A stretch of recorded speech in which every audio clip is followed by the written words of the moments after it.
अलाउद्दीन और जादुई चिराग। बहुत पहले चीन में एक गरीब लड़का रहता था जिसका नाम अला था। अलाउद्दीन अपनी माँ के साथ रहता था। एक दिन एक अमीर और मुअज़्ज़ज़ आदमी उनके घर आया और अला की वालिदा से कहा कि मैं अरब का एक सौदागर हूँ और चाहता हूँ कि आपका बेटा मेरे साथ आए, मैं इसे बहुत अच्छा इनाम दूंगा। अलाउद्दीन की माँ फौरन राजी हो गई। वो कम ही जानती थी कि एक अमीर सौदागर होने का बहाना करने वाला शख्स हकीकत में जादूगर था। अगले दिन अला अपना सामान बांध कर सौदागर के पास चला गया। कई घंटों के सफर के बाद ताजिर रुक गया। अलाउद्दीन भी रुक गया, हैरान हुआ कि उन्हें ऐसी वीरान जगह पर रुकना चाहिए। उसने उधर उधर देखा, मीलों तक नजर में कुछ नहीं था। सौदागर ने अपनी जेब से कुछ रंगीन पाउडर निकालकर जमीन में फेंक दिया। अगले ही लम्हे पूरी जगह धुएं से भर गई। जैसे ही धुआं साफ हुआ, अला ने जमीन में एक बहुत बड़ा सुराख देखा। ये एक गार था। सौदागर अला की तरफ मुतवज्जे हुआ और कहा, मैं चाहता हूं कि तुम इस गार के अंदर जाओ। इससे ज्यादा सोना होगा जो तुमने कभी नहीं देखा। जितना चाहो ले लो। तुम्हें एक पुराना चिराग भी नजर आएगा। मेहरबानी करके उसे वापस ले आओ। मेरे पास ये अंगूठी ले लो, ये तुम्हारी मदद करेगी। अलाउद्दीन को बहुत शक था, लेकिन जैसा कहा गया था वैसा ही करने का फैसला किया। इसने अपने आप को गार में झुका लिया। हर वक्त ये सोचता रहा कि मदद के बगैर बाहर निकलना मुश्किल होगा।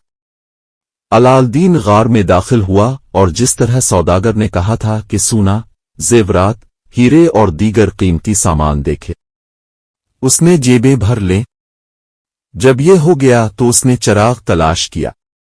ये कोने में पड़ा था, धूल और गंदी से भरा हुआ था। उसने इसे उठाया और गार के खिलने की तरफ भागा और उस सौदागर को चलाया, मेरे पास तुम्हारा चिराग है, क्या तुम मुझे बाहर निकाल सकते हो? मुझे चिराग दे दो, सौदागर ने कहा। अलाउद्दीन को यकीन नहीं था कि अगर वो चिराग वापस दे तो उसे निकाला जाएगा। तो उसने कहा, पहले मुझे बाहर निकालो अला, और जिनी इसने ताजिर को नाराज किया। एक जोरदार चीख के साथ उसने वही रंगीन पाउडर निकाला और इसे गार के खिलने पर फेंक दिया और इसे एक बड़े पत्थर से बंद कर दिया।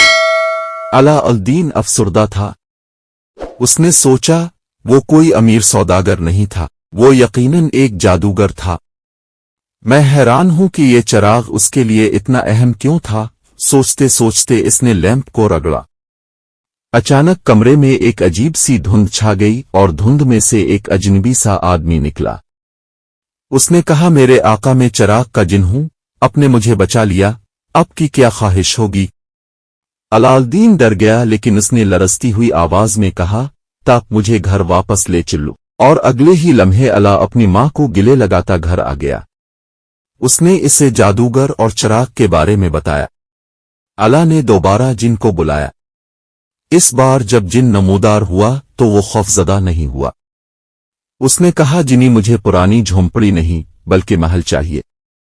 एक बार फिर अलाउद्दीन और उसकी मां की हैरत, उनके सामने एक शानदार महल था। वक्त गुजर गया। अलाउद्दीन ने सुल्तान की बेटी से शादी की और बहुत खुश था। हुआ यूं के शरीर जादूगर को अला की खुशकिस्मती का इल्म हो गया। वो पुराने चिरागों को नए बदलने का बहाना बनाकर अला के महल में आया। शहजादे, अलाउद्दीन की बीवी, अला के लिए चिराग की कदर न जानते हुए जादूगर को इंतजार करने के लिए पुकारा दी। जैसे ही जादूगर ने चिराग को देखा, उसने शहजादी के हाथ से पकड़कर उसे रगड़ा। जिन नमूदार हुआ, तुम मेरे आका हो और तुम्हारी मर्जी मेरा हुक्म है, उसने जादूगर से कहा।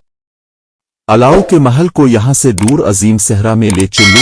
जादूगर ने हुक्म दिया। अलाउद्दीन घर आया तो ना कोई महल था और ना शहजादी। उसने अंदाजा लगाया कि यह शैतानी जादूगर होगा जो उससे बदला लेने आया था। सब कुछ खोया नहीं था। अला के पास एक अंगूठी थी जो जादूगर ने इसे दी थी। अला ने वो अंगूठी निकाली, इसे रगड़ दिया। एक और जिन नमूदार हुआ। अला ने कहा, मुझे मेरी शहजादी के पास ले चलो। जल्द ही अलाउद्दीन अपनी शहजादी के साथ अरब में था। उसने अपना चिराग जादूगर के पास एक मेज पर पड़ा पाया। इससे पहले कि जादूगर कोई रद्द अमल जाहिर करता, अला ने चिराग के लिए छलांग लगाई और इसे पकड़ लिया। जैसे ही इसके पास चिराग था, अला ने इसे रगड़ दिया। जिन दोबारा नमूदार हुआ और कहने लगा, ए मेरे आका अलाउद्दीन, अब की दोबारा खिदमत करना वाकई अच्छा है। अब क्या चाहते हैं? मैं चाहता हूं कि तुम इस जादूगर को दूसरी दुनिया में भेज दो ताकि वो कभी किसी को नुकसान न पहुंचाए। अलाउद्दीन ने कहा। अला की ख्वाहिश पूरी हो गई। शैतानी जादूगर हमेशा के लिए गायब हो गया। जिन अला शहजादों और महल को वापस चीन ले गए। वो सारी जिंदगी अला के साथ रहा।